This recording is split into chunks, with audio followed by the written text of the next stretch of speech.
잘 믿고 하나님께 충성 봉사했는데 버림받는 교회와 성도가 있다 한 제목으로 여러분과 함께 은혜 나누고자 합니다. 지난주에 메시지를 전하고 난 후에 마태복음 24장 말씀을 보면서 마태복음 24장 말씀에 중간중간에 전하지 못한 부분이 한 3군데 정도 있어요. 제가 그 부분들을 좀 보다가 이 말씀은 우리 마지막 때 성도들에게 굉장히 중요하겠다라는 생각이 들어서 그 부분을 좀 더 전하고자 합니다. 마태복음 24장 보겠습니다.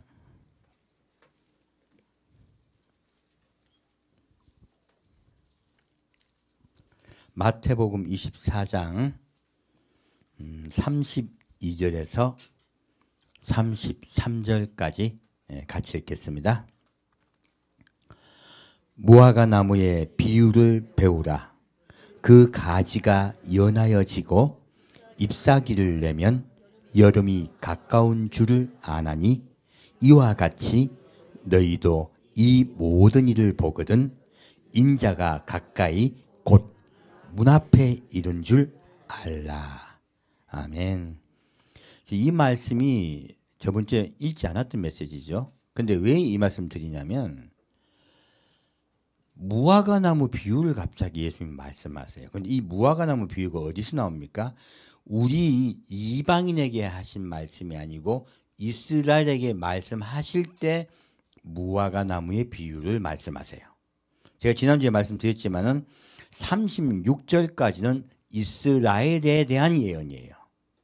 우리 이방인에 대한 예언이 아닌데 이때까지 교회가 대체 신학에 함몰되어서 자꾸 우리 이방 교회와 적용을 시키다 보니까 완전히 왜곡된 복음들을 전하신 거예요. 그래서 제가 이번에 그 부분을 좀 정리를 해드렸습니다. 대체 신학은요, 우리가 이스라엘이다예요. 우리 교회가 이스라엘이고 교회는 없어졌다라고 이야기해요. 그런데 이 대체 신학이 뒤엎어지는 중대한 사건이 일어납니다. 그것이 바로 이 무화과 나무의 비유예요. 무엇입니까? 무화과 나무는 이스라엘을 상징합니다. 이스라엘 국가를 왜 무화과 나무라고 하냐면 국가라는 것은 성립이 되려면 시간이 오래 걸려요. 금방 절대되지 않습니다. 그런데 지금 이스라엘은요, 갑자기 하나님이 애굽 땅에서 데리고 나오셔서 그리고 요단강을 건너자마자 바로 이스라엘 국가가 시작됩니다. 사실 요단강 건너기 전에 이미 국가는 시작되었죠. 땅이 없었다 뿐이죠. 하루아침에 모세가 장막을 성도를 모으고 백성들을 모으고 하나님이 거기 임재하시면서 국가가 성립이 돼요. 단 하루아침에 국가가 생긴 것이에요. 그래서 꽃이 피어나지 않고 열매가 맺는 무화과 나무에다가 비유를 대신 거예요. 그건 이스라엘 국가의 탄생을 이야기하고 있습니다. 그런 과거에 이스라엘이 탄생했던 그 시절을 비유하여 앞으로 장차 많은 세월이 흐르고 난 후에 똑같은 사건이 있을 것이다. 어디에요? 이스라엘에. 그것이 바로 무화과 나무의 비유예요. 무엇입니까? 갑자기 이스라엘의 국가가 건립될 것이며 그때부터 마지막 때다 라고 말씀하고 계신 거예요. 그래서요, 대체 신학은 이미 그때 끝이 난 것입니다. 지금부터 이미 거의 한 100년 전에 끝이 난 것인데 아직도 80년 전의 이론들을 교회가 버리지를 못해요. 참 이거 세상은 자꾸 발전하고 변화되고 있는데 교회의 과거에 세웠던 정립했던 교리나 생각들이 바뀌지를 않는 거예요. 그래서 지금 이스라엘 국가가 건립되었기 때문에 성경에 나오는 이스라엘은 우리 이방교를 이야기하는 것이 아니라 이스라엘 국가를 이야기합니다라고 하면은 어떤 분은 이단이라 그래요. 이거는 이단이다 아니다 논쟁의 문제가 아니고요. 지식의 문제입니다. 지금 여기서 예수님이 뭐라 말씀하십니까? 무화과 나무의 비유를 배우라. 바로 이스라엘 국가로부터 전 세계는 깨어나라고 말씀하세요. 그 가지가 연하여지고 잎사귀를 내면, 자, 이것은 무엇입니까? 아직 열매가 맺히지 않았습니다. 열매가 맺힌다는 것은 주의 백성이 된다는 뜻이에요. 이스라엘 국가가 가지가 연하여지고 그리고 잎사귀를 낸다는 것은 국가가 건립되는 이야기를 하신 것이지 이스라엘이 전부 예수님께 돌아온다는 뜻이 아닙니다. 이스라엘 죽었던 무화과 나무, 곧 예수님이 저주하시죠. 이제부터 영원까지 이 무화과 나무는 죽으리라. 뿌리째부터 말라 죽어버려요. 바로 이 사건이 지금 이 비유의 말씀을 말씀하시기 2, 3일 전에 있었단 말이에요. 그리고 지금 예수님이 연이어 무화과 나무 비유를 말씀하시는 거예요.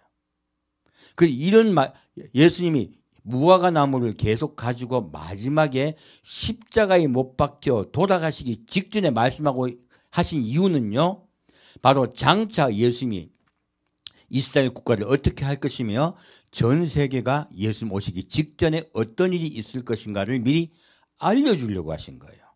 그래서 까딱 우리 교회도 오해들을 하고 있죠. 왜 예수님이 멀쩡한 무화과 나무를 죽이셨지? 근데 그때가 성경 말씀 보면 이는 무화과 나무의 열매가 맺히지 않을 때라고 적혀 있어요. 그러니까 우리가 이스라엘 국가의 상황을 모르다 보니까 이거를 오해한 것이에요. 열매도 맺히지 않고 잎만 무성한 무화과 나무에 가서 예수님이 열매가 없다고 저주하신 꼴이 되잖아요. 그리고 때도 아닌데 봄철에 사과나무에 가서 사과 열매를 구한 꼴밖에 안 되잖아요. 이것들은 우리가 이스라엘에 있는 무화과 나무를 잘 모르고 우리가 생각한 우리의 상상이에요. 잘 모르고 한 것이요. 대체 신학과 똑같습니다. 그래서 이 상황을 모르다 보니까 러셀이라는 사람은 바로 내가 왜 그리스도인이 되지 않았는가 하는 사설에서요. 예수님을 비난하고 아주 모욕까지 합니다. 그런데요. 이것은 지식 결여예요. 지금 예수님이 이때 무화과 나무를 찾아갔을 때는요. 조그만 설익은 열매들이 그때 맺힐 때입니다. 이 설익은 무화과 나무 열매들은요. 누가 먹냐면 가난한 사람들 그리고 돈 없는 이방인들이 배고픈 사람들이 설익은 무화과 나무 열매를 먹습니다. 그 진짜 맛있는 무화과 나무 열매는 나중에 열려요. 그러므로 지금 성경에 적어 놓은 것은 아직은 좋은 열매가 맺는 때가 아니라는 뜻이에요. 우리가 그냥 이스라엘 자라는 무화과 나무가 어떻게 된지도 모르고 그 글자만 가지고 우리가 이해를 한 거예요. 그러면 예수님이 이 무화과 나무에게 가서 구한 것이 무엇이라고요? 설익은 무화과 나무 열매예요. 처음 익은 무화과 나무 열매는요. 상품성이 없습니다. 그래서 저도 어제 저녁에 인삼 중에서 상품성이 없는 것들을 이마트에서 팔더라고요. 그래서 집에 가져와서 잘 씻어가지고 푹 따려가지고 오늘 좀 어제 정도 마시고 오늘도 마시고 왔습니다. 이런 거예요. 상품성 없는 무화과 나무 열매가 맺힌 때예요. 그래서 예수님은 그때 목이 마르심으로 그 상품성 없지만 설익은 무화과 나무 열매를 드시러 가셨는데 그 무화과 나무에는 전혀 열려있지 않았던 것이에요. 지금 예수님이 왜 그러셨을까요? 진짜 목말라서 그러셨을까요? 아닙니다. 설익지만은 열매가 맺혀야 된 이스라엘 국가가요. 전혀 예수님을 받아들이지 않아요. 받아들이지 않을 뿐더러 예수님은 십자가 못 박혀 죽입니다. 지금 그 직전의 상황이에요. 그래서 예수님은 지금 이 무화과 나무가 말라 죽은 것 같이 이스라엘 국가가 멸망될 것이라고 우리에게 말씀하고 계십니다. 그리고 이제 다시 무화과 나무의 비유를 배우라 말씀하세요. 멸망당했던 이스라엘 국가가 언젠가는 건립될 것이다. 그 이스라엘 국가가 건립되는 날부터요. 세상은 무엇이다? 마지막 때다. 그러므로 그때를 너희가 알고 예비하라고 말씀하신 거예요. 이미 80년이 지났습니다. 정확한 75년이죠. 그래서요, 여기서 여름이 가까운 줄을 아나니 했어요. 이 성경 말씀에 여름이 가까운, 우리는 여름 때는 잎이 무성하고 제일 과일이 많이 날 때잖아요. 이스라엘은 반대입니다. 이스라엘 여름철이 되면요, 모든 것이 다 말라 죽어요. 햇빛이 너무 강함으로. 그래서 이스라엘에서요, 곡식이 가장 잘 자라고 비가 가장 많이 오는 계절은 우리와 반대입니다. 이 복된 장마비라고 성경 말씀에 나오죠. 그 복된 장마비가 내리는 계절은 겨울입니다. 우리와는 반대입니다. 그래서 이스라엘을 모르다 보니까 여름이 가까워오나니 하는 말을 우리가 이해를 못했어요. 자, 여름이 가까운다는 것은 무엇이에요? 계절의 끝이 가까이 오나니 뜻이에요. 계절이 끝이 난다는 거예요. 우리는 보면 겨울이에요. 곧 세상의 종말입니다. 그리고 이스라엘은 가을에 모든 것이 다 시작돼요. 그래서 유대적 7월 1일부터 새해가 시작되는 것이에요. 이렇게 이해를 하시면 됩니다. 우리와 반대이다. 그래서 이 여름이 가까이 온 것을 아나니 하는 것은 이 세상의 끝이 가까이 온 것을 아나니 한 뜻이에요. 이해가 딱 가시죠? 이건 이스라엘에서 얘기하신 거. 우리는 깨어나야 되겠네요. 이것을 말씀하고 있는 것이에요. 이미 이제는 이 세상의 종말이 다가왔습니다. 근데 모든 교회가요, 아직도 과거 이야기를 하고 있어요. 처음에 우리가 종교개혁을 하고 그 다음에 또 개혁을 하고 또 개혁을 하면서 1800년대까지 계속 기독교는 개혁을 해왔습니다. 그러다가요, 이스라엘이 국가가 건립된 그 이래로부터 개혁이 끝이 나버렸어요. 오히려 신신학이 나와가지고요, 성경을 모독하는 자들만 계속 나오고 있어요. 오히려 예수를 믿는 그리스도인들은 순수성을 잃어버리고요, 점점 세상과 결합되고 그리고 타락하고만 있습니다. 이 마지막 때요, 예수님은 우리에게 이미 보고 계신 것 같이 말씀하고 계세요. 자, 볼까요? 37절부터 39절까지 같이 읽겠습니다. 노아의 때와 같이 인자의 임함도 그러하리라. 홍수전에 노아가 방주에 들어가던 날까지 사람들이 먹고 마시며 장가들고 시집가고 있으면서 홍수가 나서 저희를 다 멸하기까지 깨닫지 못하였으니 인자의 임함도 이와 같으리라. 아멘. 자, 마지막 때 지금 무화과 나무의 비유가 시작됐을 때 마지막 때요, 어떻다고요? 노아의 때와 마지막 때는 같다고 말씀하고 계십니다.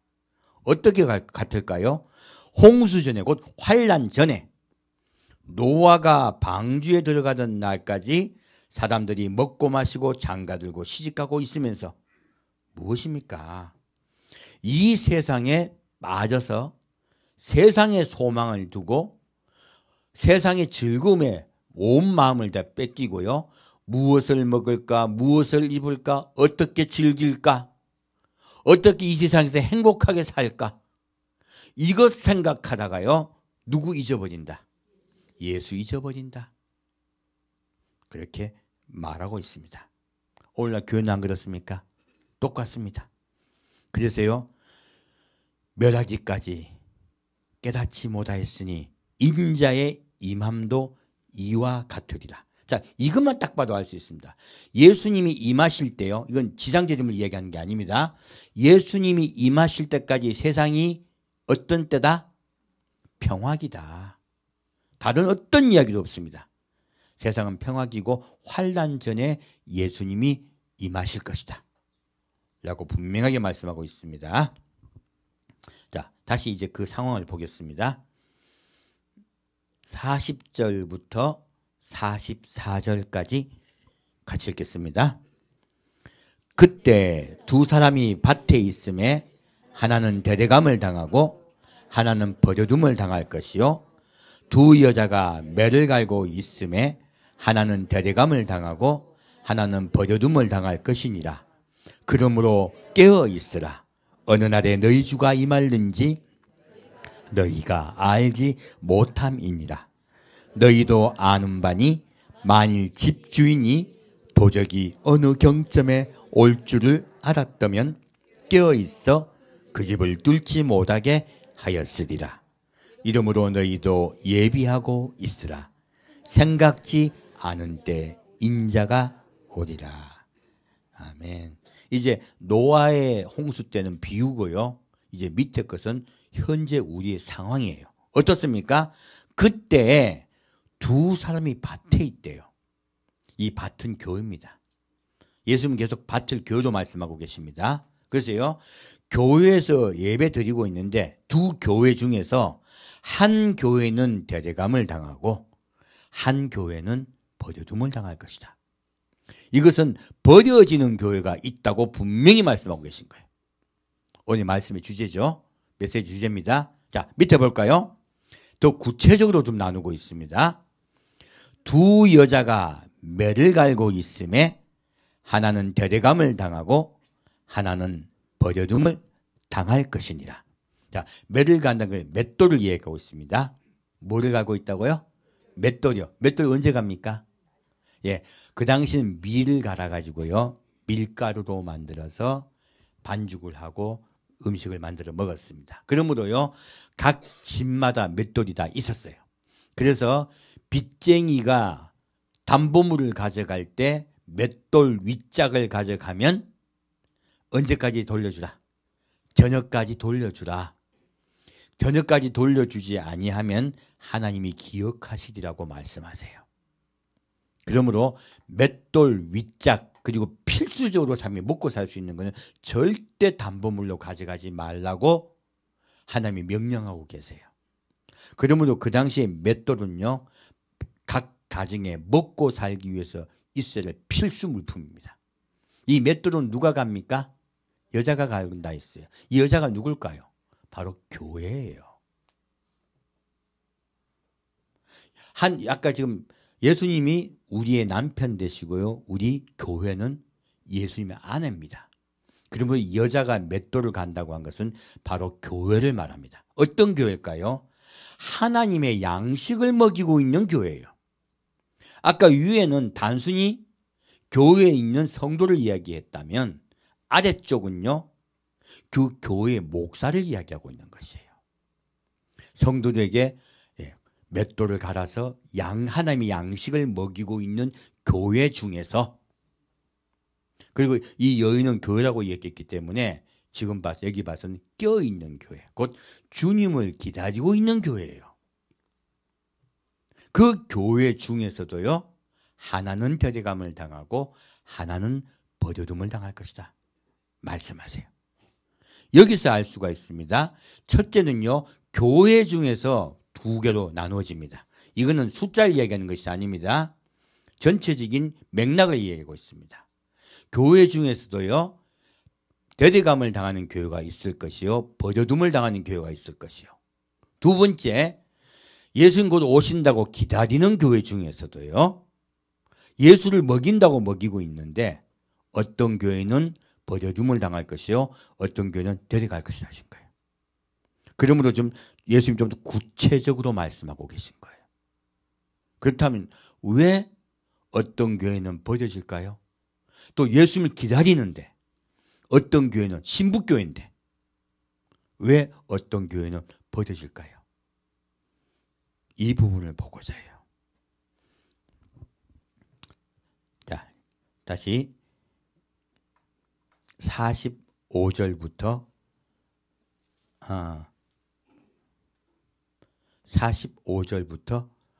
51절까지 같이 읽겠습니다. 충성되고 지혜 있는 종이 되어 주인에게 그 사람들을 맡아 때를 따라 양식을 나눠줄 자가 누구뇨? 주인이 올 때 그 종에 이렇게 하는 것을 보면 그 종이 복이 있으리로다. 내가 진실로 너에게 이르노니 주인이 그 모든 소유를 저에게 맡기리라.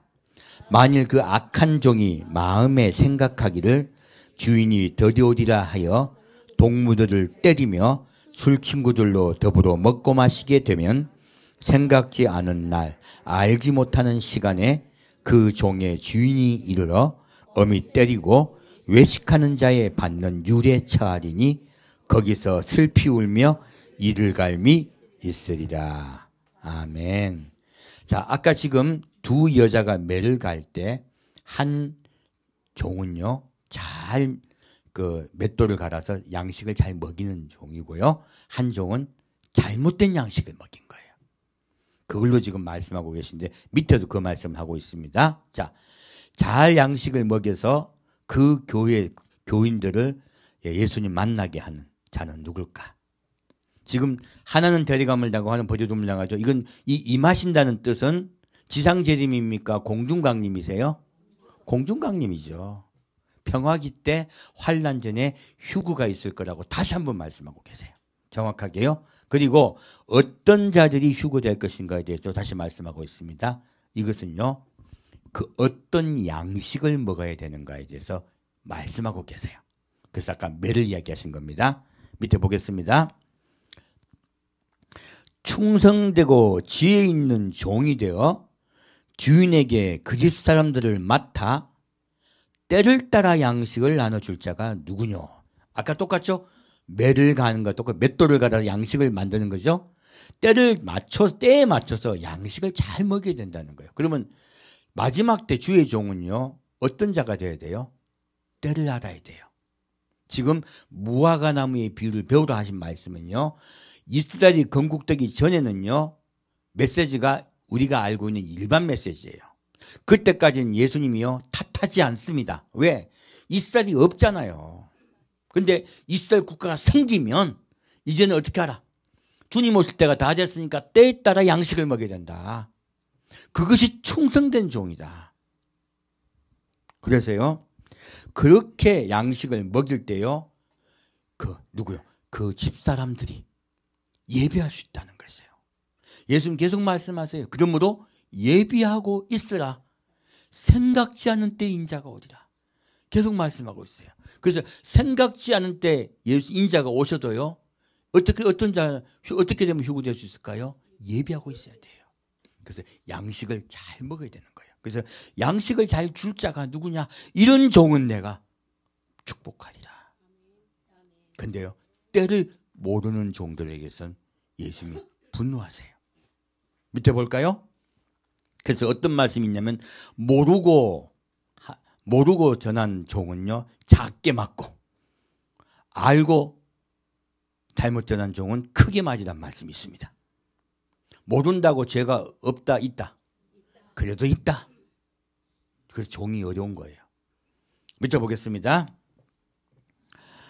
만일 그 악한 종이 마음에 생각하기를 주인이 더디오리라 하여 동무들을 때리며 술친구들로 더불어 먹고 마시게 되면 생각지 않은 날 알지 못하는 시간에 그 종이 이르러 말씀하고 계세요. 자, 그러면 이 악한 종은 우리가 생각하는 악한 종일까요? 하나님 예수님 말씀은 악한 종은 우리가 생각하는 건 전혀 다릅니다. 여기 악한 종은요 때를 갖다가 나중에 예수님 오신다고 생각하는 종이에요. 정확히 분별하고 계셔야 돼요. 우리가 보기엔 선한 종 같아. 하나님의 관점에서는 악한 종이에요. 왜요?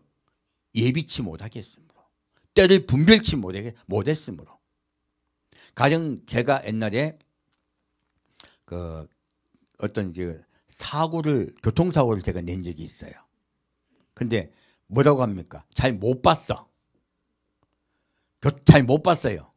그러면 교통사고 낸 죄가 없습니까? 그래도 있습니까? 있어요. 주인이 운전할 때 내가 주변을 잘 못 살핀 것도 죄예요. 똑같습니다. 지금요 주변을 잘 살피지 못하고 때를 살피지 못한 자에 대해서 예수님은요 뭐라 말씀하십니까? 악한 종이라 말합니다. 우리가 생각하는 악한 종과 달라요. 말씀을 잘 분별치 못하는 것을 자를 악한 종이라 말씀하세요. 그리고 뭐라고 말씀하십니까? 예수 모실 때 멀었대요. 예수 모실 때 다 됐다고 하면 뭐라 합니까? 이단이라 그래요. 성경을 얼마나 연구를 안 했으면 이렇게 눈이 어둡습니까? 이제 목사님들 다 깨어나셔야 돼요. 안 그러면 두들이 맞습니다. 그래서요, 예수님이 천천히 오실 거라 생각하니까 어떻게 돼요? 두 부류가 있습니다. 하나는요, 동무들을 때려. 이 자는 어떤 자입니까? 겁주는 자예요. 목사님 중에서요, 어떻게 성도에게 겁을 줄까요? 죄지으면 지옥 가. 너희들 예수님한테 조금만 잘못하면, 목사한테 조금만 잘못하면 너희들 지옥 가고 저주받아. 이 땅에서 저주받아. 이런 말 안 들어보신 분이 있습니까? 저도 그런 교회를 다녀본 적이 있는 것 같아요. 한번 잠깐 있다가 제가 빨리 도망 나왔어요. 한 2개월인가 다니다가 빨리 도망 나왔습니다. 목사에게 얼마나 주목을 시키든지 뭐 조금만 잘못하면 그냥 큰일 나겠더라고.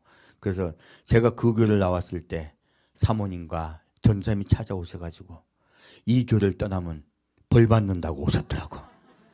그래서 제가 조용히 벌 받겠습니다 하고 밀어버렸어요.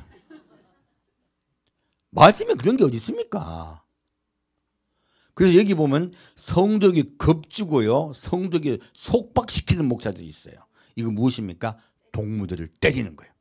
자, 성도는 목사에게 예속된 분이다. 동무다. 동무입니다. 친구입니다.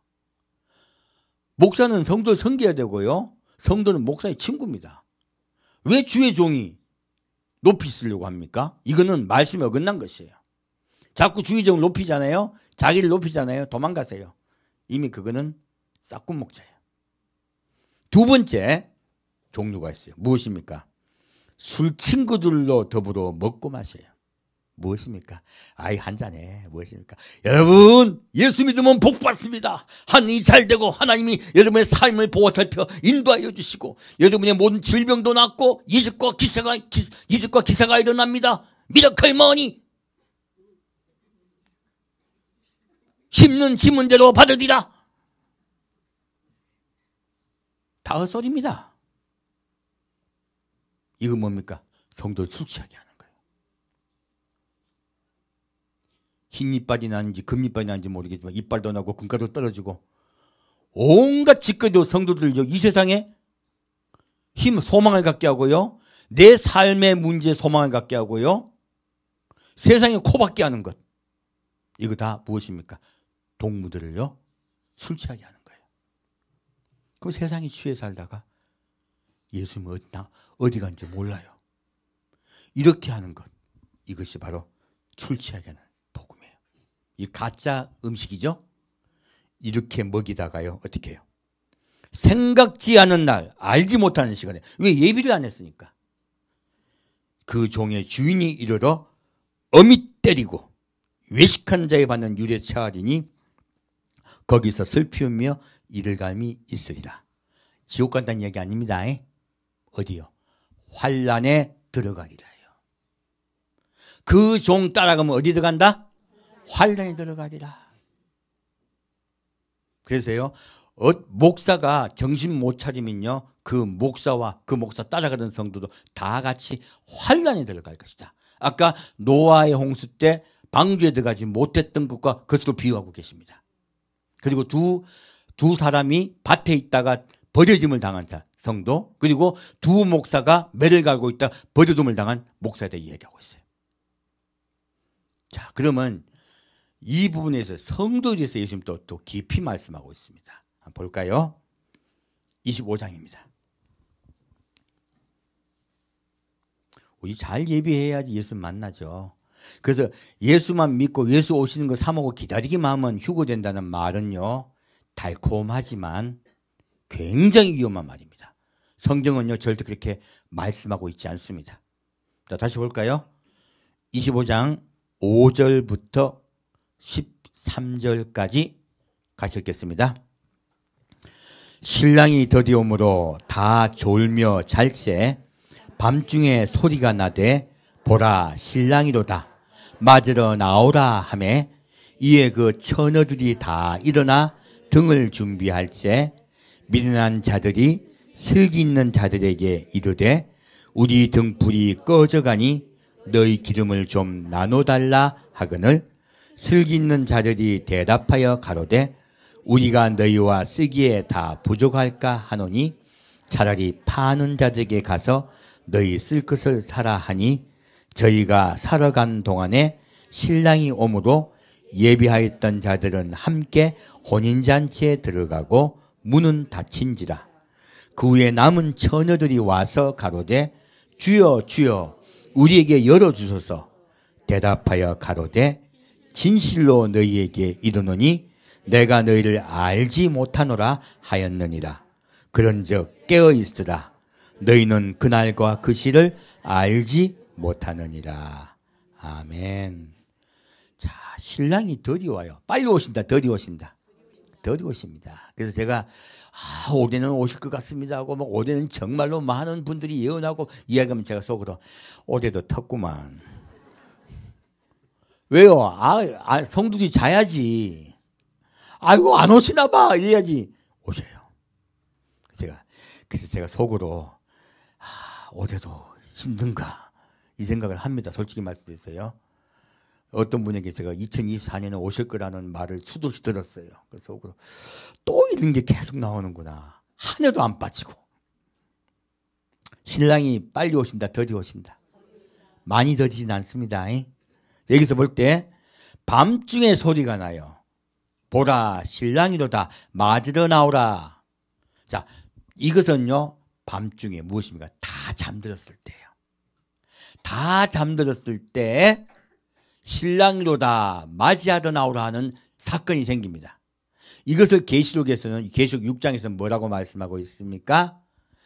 해가 어두워지고 총당같이 검어지고 달이 핏빛같이 어두워지며 하늘에서 별이 무수히 비와 같이 쏟아져 내려오고 그리고 각 산과 섬이 제자리에서 옮겨지는 사건이 생긴다고 말씀하고 있습니다. 지각대 변동이죠. 그 사건이 있으면요 모두 깨어난다는 거예요. 그래서 그 사건이 있을 때를 이야기합니다. 그것이 바로 보라 신랑이로다 하는 말씀이에요. 여기에서 맞으러 나오라 하매 이에 그 처녀들이 다 일어나 등을 준비해요. 왜 등을 준비할까요? 등을 준비하고 근데 등을 준비할 때요 미련한 자들은 그릇에 기름이 없어요. 이 무슨 뜻일까요? 왜 등을 준비했는데 그릇에 기름이 없다 할까요? 등을 준비했다는 이야기는 무엇입니까? 예수님 기다리는 성도들이에요. 바로 아까 두 여인이 매를 가는 그 교회들 이야기하고 있어요. 그럼에도 불구하고요 한 성도들은 준비를 못하고 있어요. 그래서 약간 단수였다가 지금 복수죠. 이 성도들 이야기하고 있습니다. 여기에서 누구는 왜 예비를 못했을까요? 그릇에 기름이 준비되지 않았다고 해요. 그럼 이 그릇의 기름이 무엇일까요? 놀랍게도요 구약에서 성전에는 항상 거룩한 기름을 예비했어야 됩니다. 왜 그러냐면 성전에 촛불을 밝히는데요 이 불은 등기름이죠. 이 거룩한 올리브유의 기름은 꺼지면 안 돼요. 그래서 성전에 절대로 그 불이 꺼지지 않도록 하라 하세요. 야, 이 불이 뭘까요? 우리가 자꾸 그릇을 이야기하다 보니까 누구 이야기합니까? 기름 이야기하다 보니까 성령을 이야기하는 줄 착각들을 해.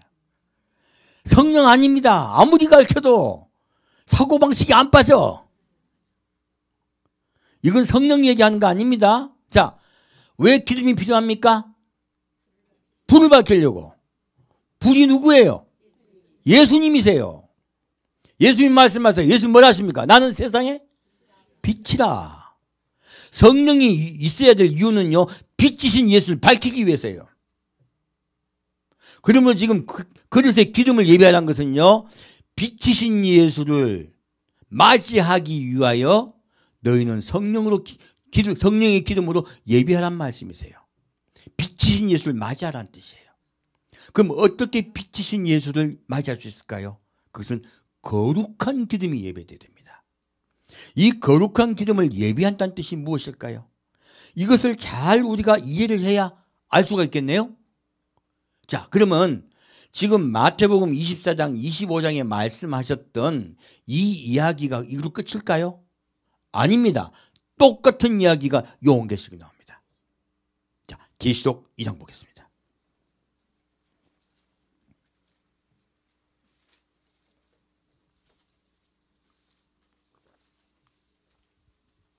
자, 그러면 여기 알 수 있습니다. 기름을 왜 예비해야 됩니까? 빛이신 예수를 맞이하기 위해서, 우리 마음의 성전이요 불이 밝혀지기 위해서요.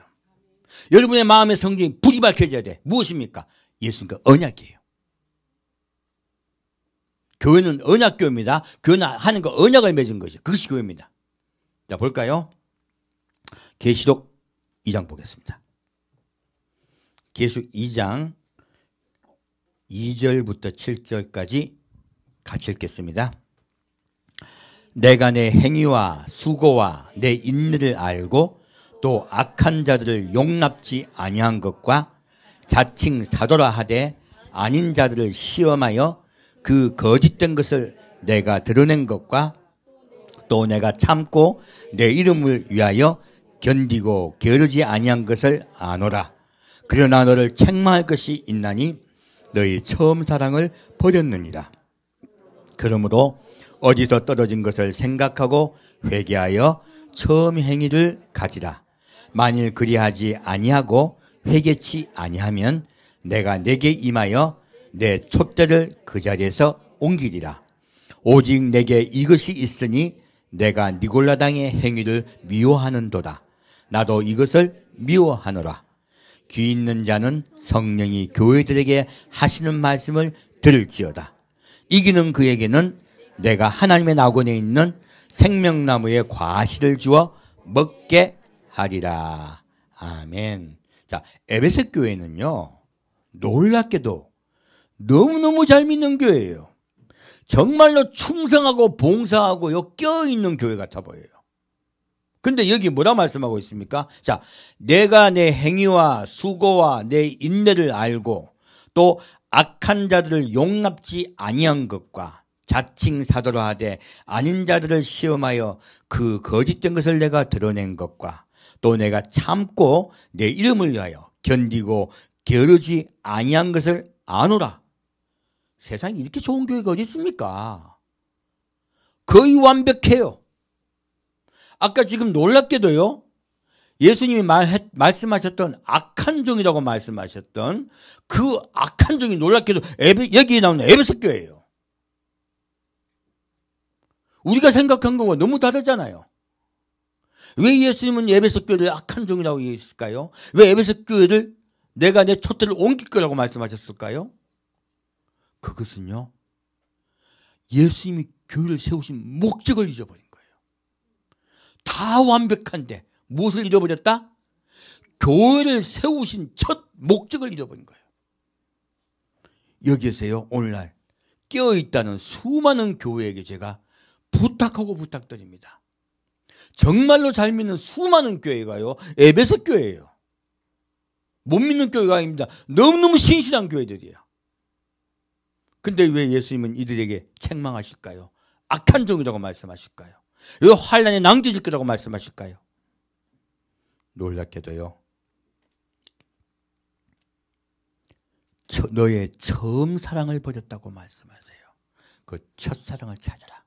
이제 마지막 때 우리는요, 껴있는 수많은 교회들이요, 첫사랑을 회복해야 될 때예요. 예수님 분명히 밝혀 말씀하고 있습니다. 저는 예수님 오실 때까지 외칠 거예요. 첫사랑을 회복하자고.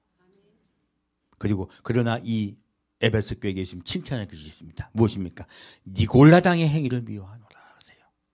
그러면 니골라당이 무엇인가도 알아야 되겠네요. 그것도 좀 이따 말씀드리겠습니다. 자, 그러면 에베소 교회에게 꾸중하셨던 첫사랑의 행위를 잃어버린 것이, 처음 사랑을 무엇이기에 그렇게 말씀하실까요? 자, 첫사랑이 무엇인가 확인해 보겠습니다. 요한복음 14장 말씀입니다. 이것이 바로 그릇에 기름이 예비되지 못한 교회에 대한 이야기예요. 어떤 교회가 그릇에 기름이 예비되지 못할까요? 물론 에베소 교회는 예수님 기다리지 않습니다. 하지만 똑같죠. 예수님 기다려도 그릇에 기름이 예비되지 못할 교회들도 많이 있죠. 자, 보겠습니다. 요한복음 14장 1절부터 3절까지 같이 읽겠습니다. 너희는 마음에 근심하지 말라. 하나님을 믿으니 또 나를 믿으라. 내 아버지 집에 거할 곳이 많도다. 그렇지 않으면 너희에게 일렀으리라. 내가 너희를 위하여 처소를 예비하러 가노니 가서 너희를 위하여 처소를 예비하면 내가 다시 와서 너희를 내게로 영접하여 나 있는 곳에 너희도 있게 하리라. 아멘. 예수님은 십자가에 못 박혀 돌아가시는 그날 밤 저녁에요, 제자들과 성만찬을 나눕니다. 그리고 잔을 주시면서 말씀하세요. 이것은 너희와 맺는 새 언약이니, 무엇이라고요? 새 언약이니 곧 너를 위하여 붓는 것이라 하세요. 예수님의 모든 물과 피를 다 흘려서 우리와 새 언약을 맺을 거라고 말씀하고 계십니다. 바로 그 언약을 맺는 현장에서 말씀하세요. 뭐라고 하십니까? 제자들이 보지도 듣지도 못한 말씀을 하세요. 뭐라 하십니까? 내가 어떻게 해요? 다시 올 것이다. 내가 처소를 예비하러 가노니 처소가 다 예비하면 너희를 데리러 올 것이다. 그리고 너희가 나 있는 곳에 너희도 있게 하리라. 새 언약을 맺었다는 건 무엇입니까? 이건 혼인 언약입니다. 혼인 약속이야. 무엇하자? 결혼하자 하신 거예요. 나하고 결혼하자. 오늘은 무슨 날이다? 약혼하는 날이다. 그러므로 다른 남자에게 눈 돌리라 돌리지 마라. 눈 돌리지 마라. 이제는 너와 약혼한 사람이다. 옛날에 법은요, 약혼하면 결혼한 것으로 강조합니다. 여러분 다 결혼한 것으로 강조되는 분들이에요. 다른 데 눈 돌리라 돌리지 말라. 돌리지 말라. 그리고요, 내가 다시 올 것이다. 무엇입니까? 처소가 예비되면 신방이 다 준비되고 집이 다 준비되면 내가 너 데리러 올게. 이제 같이 살자. 너희는 뭐하라? 나를 기다리라. 자, 두 번째요. 18절부터 21절까지 같이 읽겠습니다. 내가 너희를 고아와 같이 버려두지 아니하고 너희에게로 오리라. 조금 있으면 세상은 다시 나를 보지 못할 터이로되 너희는 나를 보리니 이는 내가 살았고 너희도 살겠음이라. 그날에는 내가 아버지 안에 너희가 내 안에 내가 너희 안에 있는 것을 너희가 알리라. 나의 계명을 가지고 지키는 자라야 나를 사랑하는 자니 나를 사랑하는 자는 내 아버지께 사랑을 받을 것이요 나도 그를 사랑하여 그에게 나를 나타내리라. 아멘. 놀랍게도 예수님은요, 내가 너희를 고아와 같이 버려두지 않고 반드시 오시겠다고 약속하고 계세요. 그리고요, 세상은 나를 못 보되 너희는 나를 보리라 말씀하세요. 그리고 내가 살았고 너희도 어떻게 해요? 산다, 살겠습니다. 그때 내가 너희를 어떻게 해요? 살리겠다 하시는 거예요. 휴거의 사건은 우리 죽었던 육체와 영혼을 살리신 사건이에요. 그리고 그 날에는 바로 예수님 만난 날이죠. 내가 아버지 안에 너희가 내 안에 내가 너희 안에 있는 것을 너희가 알리라. 무엇입니까? 예수님과 결혼한 것이에요. 그날이 혼인날이다. 그래서 혼인의 뜻이 무엇이에요? 진짜 우리가 우리 세상의 결혼식을 하는 것이 아니에요. 그 날에는 우리가 예수님과 하나가 되는 날이에요. 결혼을 비유한 것은요, 너희와 내가 하나가 된다는 뜻이에요. 그래서 너희와 내가 하나가 될 것이다. 그리고 나의 어떤 자가 하나가 될까? 여기서 승부가 나는 것이에요. 나의 계명을 가지고 지키는 자라야 나를 사랑하는 자니. 아까 첫사랑 이야기 나왔죠?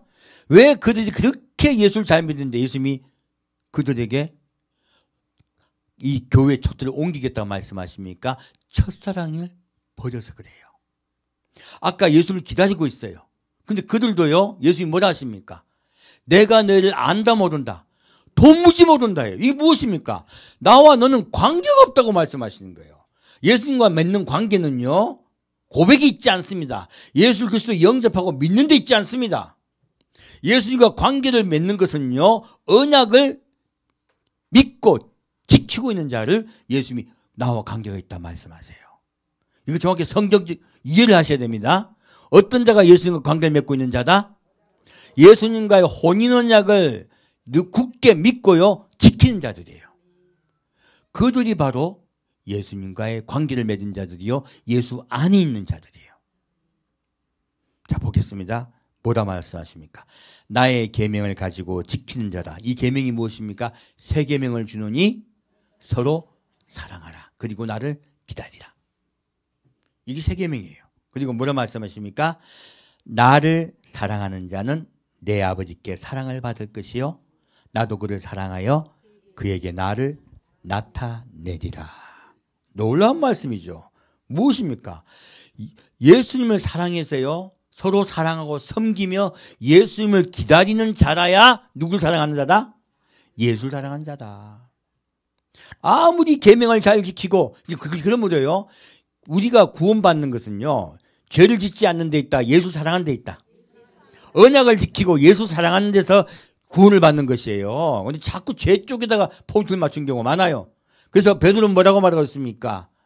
물은 세대니 깨끗하게 씻는 것이 아니라 선한 양심이 하나님을 향하여 찾아가는 것이다.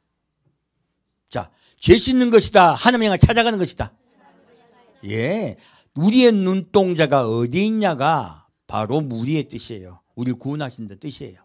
그럼 여기서도 말씀하고 계세요. 너희가 나를 사랑하며 서로 사랑하며 기다리라. 이것이 첫사랑의 언약이에요. 자, 다시 보겠습니다. 그래서 좀 안타까운 거예요. 오늘날 교회가 얼마나 많이 잊어버리고 있습니까? 이미 이스라엘은 독립했습니다. 과거에는 묻지 않았습니다. 이제는 물었습니다. 다시요. 26절부터 28절까지 같이 읽겠습니다. 보혜사 곧 아버지께서 내 이름으로 보내실 성령 그가 너희에게 모든 것을 가르치시고 내가 너희에게 말한 모든 것을 생각나게 하시리라. 평안을 너희에게 끼치노니 곧 나의 평안을 너희에게 주노라. 내가 너희에게 주는 것은 세상이 주는 것 같이 아니하니라. 너희는 마음에 근심도 말고 두려워하지도 말라. 내가 갔다가 너희에게로 온다는 말을 너희가 들었나니 나를 사랑하였다면 나의 아버지께로 감을 기뻐하였으리라. 아버지는 나보다 크심이니라. 아멘. 자, 여기서 보면요. 뭐라 말씀하십니까? 성령을 왜 보내신가에 대해서 말씀하십니다. 성령은 어떤 분이시다? 성령님은요. 예. 성령님은 우리를 가르쳐 예수를 믿게 하는 분이에요. 두 번째, 예수를 알게 하는 분이에요. 그래서 성령이 오시면 내가 너에게 말한 모든 것을 생각나게 하리라. 곧 내 말이 생각나게 하는 분이 성령님이세요. 아까 그럼 그 기름, 그릇에 기름이 있었죠? 이건 무엇입니까? 예수님을 우리가 늘 기억하고 생각하며 삶을 살아가는 것이에요. 이것이 기름이에요. 성령에 주목하라. 예수에 주목하라. 예수에 주목하라. 너희가 예수를 생각하며 아침과 저녁으로 늘 예수를 기억하며 그리고 주님 오심을 사모하며 삶을 영위하라. 그리고 빛과 소금 되는 삶을 살아라. 서로 사랑하며 용서하며 섬기는 삶을 살아라. 그런 자가 나의 신부다. 나를 사랑하는 자다. 라고 말씀하고 계세요. 이제 그릇에 기름을 왜 예배하는지 이해가 가네요. 우리 마음에 무엇을 밝혀라? 등을 밝혀라. 누구십니까? 빛이신 예수를 기다리라. 그래서 성령님을 주셨다고 말씀하고 계십니다. 이제 요한복음 15장 보겠습니다. 요한복음 15장 9절부터 15절까지 같이 읽겠습니다. 아버지께서 나를 사랑하신 것 같이 나도 너를 사랑하였으니 나의 사랑 안에 거하라. 내가 아버지의 계명을 지켜 그의 사랑 안에 거하는 것 같이 너희도 내 계명을 지키면 내 사랑 안에 거하리라. 내가 이것을 너희에게 이름은 내 기쁨이 너희 안에 있어 너희 기쁨을 충만하게 하려 함이니라. 내 계명은 곧 내가 너를 사랑한 것 같이 너희도 서로 사랑하라 하는 이것이니라. 사람이 친구를 위하여 자기 목숨을 버리면 이에 더 큰 사랑이 없나니 너희가 나의 명하는 대로 행하면 곧 나의 친구라. 아멘. 무엇을 말씀하고 있습니까? 이 세 계명의 내용은요, 사랑이에요. 어떤 사랑입니까? 예수님이 십자가에 못 박혀 자기의 생명을 다 주시기까지 우리를 사랑하신 그 사랑을 늘 기억하며 너희도 서로 사랑하라. 바로 첫사랑의 내용은 예수 그리스도의 십자가입니다. 십자가의 사랑을 늘 기억하며 나와의 언약을 기억하라. 그리고 나를 기다려다오. 말씀하시는 거예요. 그렇게 나의 사랑 안에 거하여다오. 십자가의 사랑 안에 거하여다오. 그런 자에게 예수님이 놀라운 말씀을 하세요. 앞에 말씀은 두려워하라, 두려워하지 말라. 14장 보면 두려워하지 말라. 그리고 뭐라 말했습니까? 평안하라. 예수가 우리를 위해 모든 물과 피를 다 쏟아서 자기의 생명을 대신 주셨으므로 내가 늘 어떻게 하겠다? 평안 속에 거하게 하겠다. 여러분의 삶 속에 많은 일들이 있어요. 그 일들 속에 여러분이 넘어질까요? 넘어지지 않을까요? 예수 그리스도의 십자가 사랑 안에 있으시면요, 여러분은 평안 거하게 하세요. 두려워하다, 두려워하지 말라. 예수 오신 건 두려운 복음이다. 평화의 복음이다. 예. 예수님은 성령을 통해 여러분에게 평화를 주시려고 합니다. 두 번째, 15장에 뭐라 말씀하십니까? 무엇을 주시겠다? 기쁨을 주시겠다. 예수는 우리에게요, 평안과 기쁨을 주시겠다고 말씀하십니다. 예수님이 다시 오시는 걸 기다리는 성도는요, 두려움 때문에 기다리는 것이 아니에요. 성령이 진짜 오셨다면, 그래서 기름이 예비한 성도라면 두려워서 기다린다, 평화로 기다린다. 평화로, 기쁨으로. 너희는 평안과 기쁨 안에 거하며 나의 십자가의 사랑을 늘 기억하며 서로 사랑하며 섬기며 나를 기다리라. 너희의 삶에 무엇을 주시겠다? 평안과 기쁨을 주시겠다. 올 한 해 여러분의 삶에 주님이 평안과 기쁨을 주실 줄 믿습니다. 이것은 약속입니다. 거짓 약속이 아니고 진짜 약속이에요. 술 취한 약속이 아닙니다. 진짜 주님이 하신 진짜 축복이에요. 그 축복의 언약의 말씀이 여러분의 삶에 임하시길 축원드립니다. 올 한 해 주님의 십자가 사랑 안에 들어오고요. 그리고 그 십자가 사랑 안에서 서로 사랑하며 섬기며 살아가는 예수님 기다립시다. 그러면 여러분 삶에 평안과 기쁨과 축복이 함께할 줄 믿습니다. 주님의 돌보심이 함께할 줄 믿습니다. 네, 다시 이제 계시록 2장으로 돌아가겠습니다. 아까 무엇이 나왔습니까? 니골라당이 나왔어요. 니골라당이 무엇인데? 니골라당이 얼마나 중요하기에 주님을 기다리는 신북교회도요, 휴구되지 못하는 분들이 그렇게 나올까요? 이것은 니골라당과 연결됩니다. 그래서 예수님이 계속 니골라당을 얘기하고 계세요. 볼까요? 계시록 2장 12절 보겠습니다.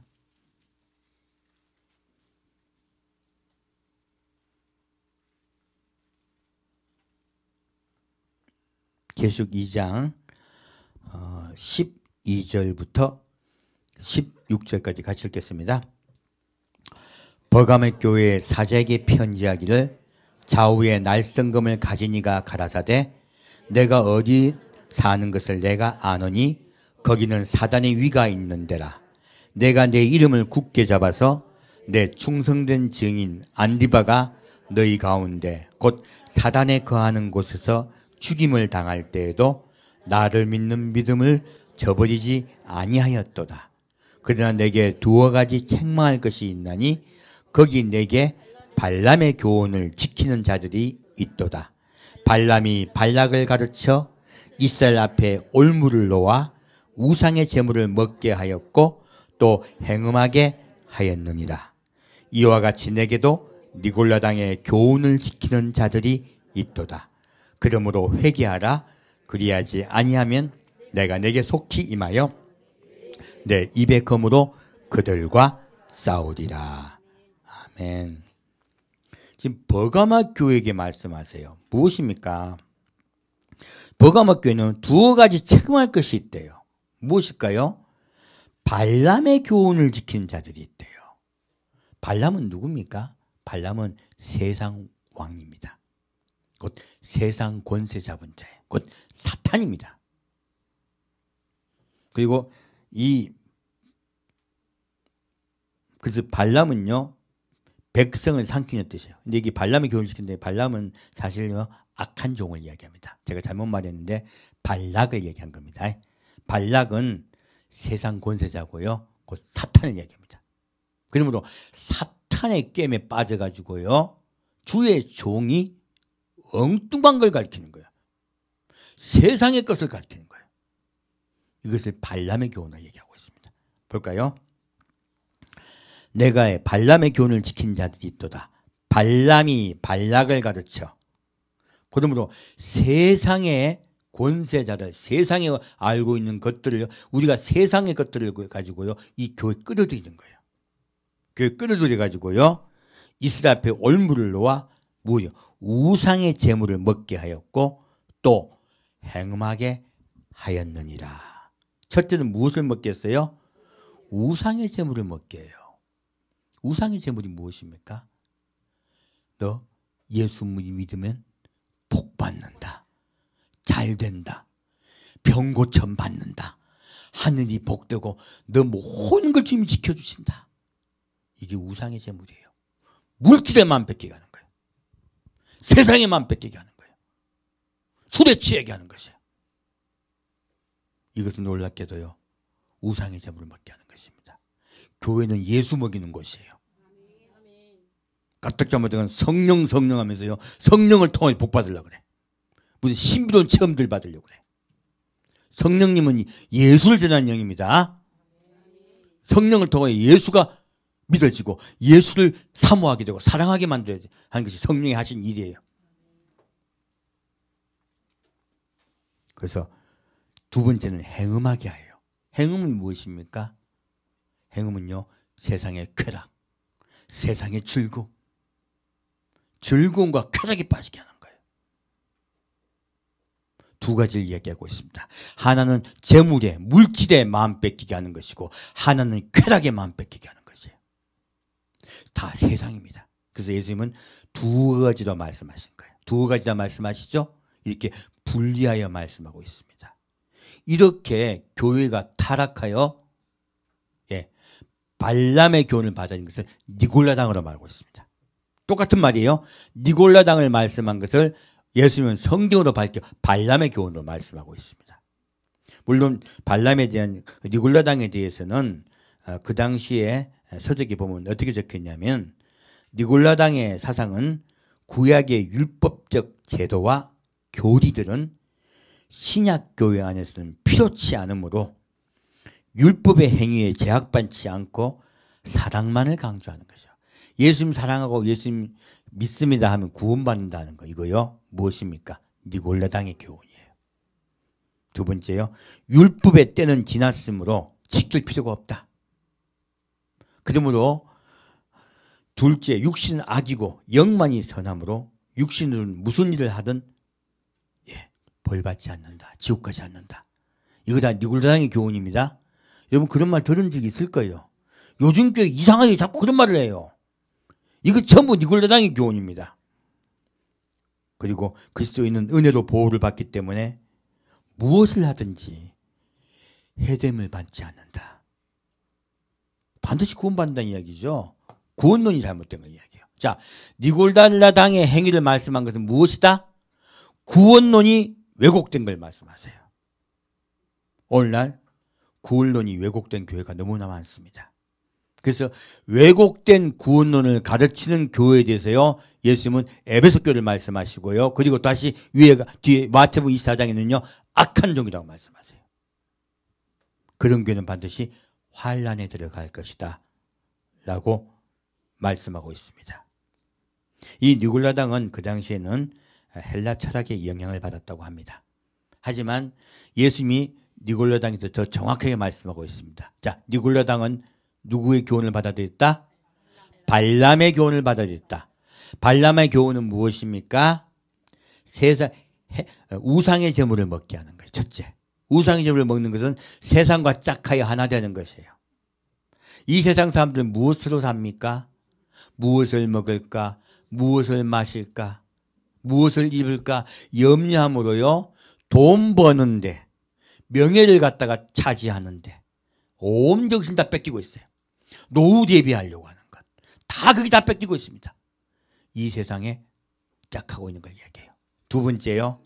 요게 재물이 다 되고 나면 뭐예요? 재물 돼서 돈이 생겼어. 돈 생기고 나면 뭐예요? 이제는 조이 해야지, 조이. 엔조이 해야지, 엔조이. 몰랐죠? 조이 기쁨에 N자 붙이면 엔조이예요. 너의 기쁨을 네가 중심되라 이거예요. 둘 다 공통된 것이 있습니다. 누구에게 주목하게 한다? 나에게 주목하게 한다. 그래서 예수님 성경은 뭐라고 말씀하고 있습니까? 마지막 때가 되면 하나님보다 누굴 더 사랑한다? 자기를 사랑하고 쾌락 사랑하기를 하나님보다 사랑한다. 두 가지를 같이 얘기하겠어요. 자기 인생을 사랑하고 자기를 위해서 살려고 그래요. 두 번째, 쾌락을 하나님보다 사랑해요.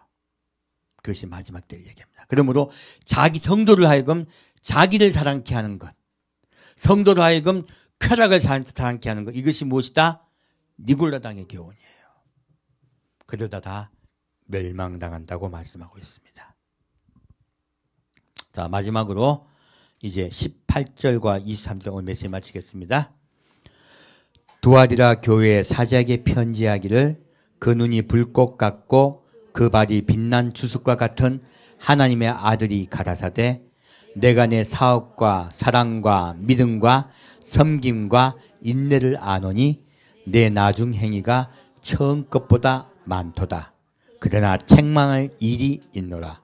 자칭 선지라 하는 여자 이세벨을 내가 용납하니미 그가 내 종들을 가르쳐 깨어 행음하게 하고 우상의 제물을 먹게 하는도다. 또 내가 그에게 회개할 길을 주었으되 그 음행을 회개하고자 아니하는도다. 볼지어다 내가 그를 침상에 던질 터이요 또 그로 더불어 간음하는 자들도 만일 그 행위를 회개치 아니하면 큰 환난 가운데 던지고 또 내가 사망으로 그의 자녀를 죽이리니 모든 교회가 나는 사람의 뜻과 마음을 살피는 자인 줄 알지라. 내가 너희 각 사람의 행위대로 갚아주리라. 아멘. 이 두아디라 교회에서요, 슬기로운 5 처녀와 어리석은 5 처녀가 분류됩니다.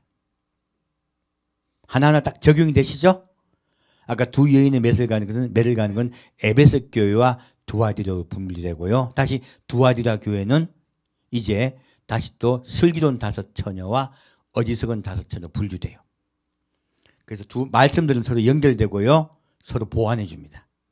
여기서 보면요. 자칭 선지자라 하는 여자 이세벨을 용납했다고 말해요. 그리고 이 여자 이세벨이 이야기하는 것은요. 위에 누구요? 니골라당과 하는 주장과 똑같습니다. 니골라당이 어땠어요? 발람의 교훈을 받아들였죠. 발람의 교훈이 무엇이었습니까? 우상의 제물을 먹게 하고 행음하게 했죠. 밑에 뭐라고 적혔습니까? 그가 내 종들을 가르쳐 깨어 어떻게 해요? 행음하게 하고 우상의 제물을 먹게 하는도다. 똑같은 말이죠. 마지막 때 주를 기다리는 신부의 교회도요. 목사가 타락이 돼서 예수님 오신다고 말은 하지만요. 성도를 때려. 그리고 성도를 때려가지고 어떻게 가르칩니까? 예수님 오실 때요. 목사에게 주목하게 합니다. 처음엔요. 예수님께 주목하게 한다. 목사에게 주목하게 한다. 목사에게 주목하게 하고요. 그래서 아까 뭐라 말합니까? 동물을 때려요. 동물을 때리고라고 한 거예요.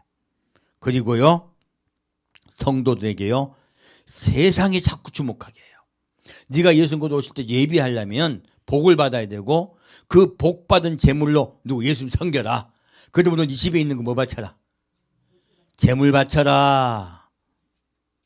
돈 바쳐라. 돈 바치면 예수님이 복을 주시고 너의 사님의 복을 주시고 예비도 하게 하실 거다. 천국에 너의 재물을 쌓자. 물질이 있는 곳에 마음이 있느니라. 비슷비슷하죠? 큰일 납니다. 우리 성도들 마음이 어디 뺏기게 한다? 재물이 뺏기게 하고 세상이 뺏기게 하는 거예요. 축복이 뺏기게 하는 거예요. 이것도 바로 미혹입니다. 바로 예수께 주목해야죠. 그래서요, 행음하게 해요. 왜? 행음한다는 것은요, 천국도 자꾸 물질 축복, 천국도 물질 축복으로, 천국도 복 받는 걸로, 그리고 하나님에게요 가까이 가는 거. 제발 그런 말 좀 하지 마시고 부탁드립니다. 천국에 예수님께 더 기쁨을 받고, 이것도 까딱 잘못하면 행음하게 하는 겁니다.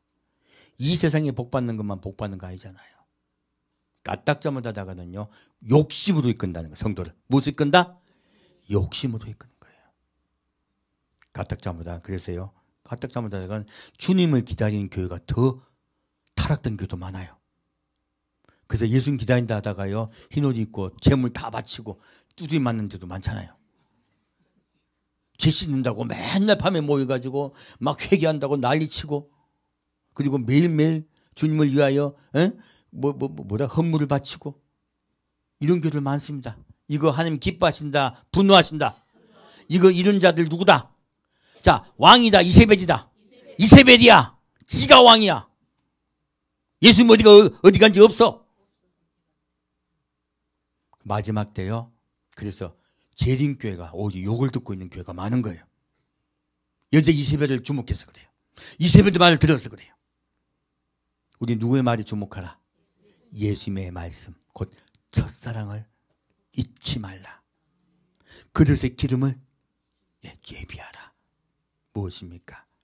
나의 십자가의 사랑을 기억하고 그 언약을 기억하며 날마다 나를 사랑하며 서로 사랑하며 나를 기다리라. 매일매일 너희가 빛과 소금 되는 삶을 살아라. 등을 불켜고 빛과 소금 된 삶을 살아라. 그리고 나를 기다리라. 내가 곧 올게. 내가 너를 평안 속에 거하게 하며 너희 마음에 기쁨이 넘치게 하리라. 그 언약의 말씀 굳게 붙잡읍시다. 그리고 사랑하는 예수 만납시다. 함께 듣겠습니다. 사랑하는 주님, 오늘은 마태복음과 요한계시록과 요한복음을 통하여 주님께서 얼마나 우리를 사랑하시며 우리에게 그릇의 기름을 예비하기를 원하시는지 우리가 깨달았습니다. 주님, 우리가 더욱 주님을 사랑하며 기다리며 섬기는 자로 살겠습니다. 늘 성령님을 통하여 사랑하는 예수님을 기다리겠습니다. 주님, 우리 성도 한 명 한 명 잘 예배할 수 있도록 인도하여 주옵소서. 도와주옵소서. 우리는 연약합니다. 우리는 할 수가 없습니다. 오직 성령의 인도하심만이 우리를 예배할 수 있게, 준비할 수 있게 인도할 줄 믿습니다. 날마다 기도하며 날마다 주님을 사모하며 기다리겠습니다. 주여, 우리를 인도하여 주옵소서. 산주 예수 그리스도 이름으로 기도합니다. 아멘.